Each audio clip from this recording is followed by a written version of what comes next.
मुझे अक्सर दोस्त पूछते हैं कि बिलाल भाई नॉर्थ साइप्रस से हमने आगे मूव करना हो, हम कहाँ पे मूव कर सकते हैं। तो उनके लिए सबसे अच्छी जो अपॉर्चुनिटी है नॉर्थ साइप्रस से, अगर मैं आप लोगों को बात करता चाहूँ, यहाँ से नॉर्थ साइप्रस से आप लोग लिथुआनिया, एक शेंजन कंट्री है, यूरोपियन कंट्री है, वहाँ पे आप लोग अपना इजीली मूव कर सकते हैं नॉर्थ साइप्रस से। बहुत ईजी प्रोसेस होता है।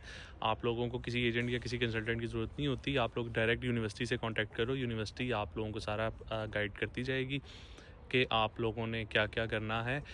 यूनिवर्सिटी की डिटेल्स आप लोग गूगल से भी सर्च कर सकते हैं। मैंने खुद अपना कुछ यूनिवर्सिटी से कॉन्टैक्ट करके शेयर्स मतलब उनसे इन्फॉर्मेशन ली थी। उसका प्रोसीजर बहुत सिंपल होता है। यूनिवर्सिटी की आपने एप्लीकेशन फ़ी देनी होती है 150 यूरो। उसके बाद आपने यूनिवर्सिटी को जो डॉक्यूमेंट सबमिट किए होते हैं, और यूनिवर्सिटी आपको मतलब डॉक्यूमेंट्स वगैरह प्रोवाइड करती है, आपकी चीज़ें देखती है, सारा वेरीफाई करने के बाद ओके करती है। यहाँ से आप लोग फिर अज़रबैजान जाते हैं।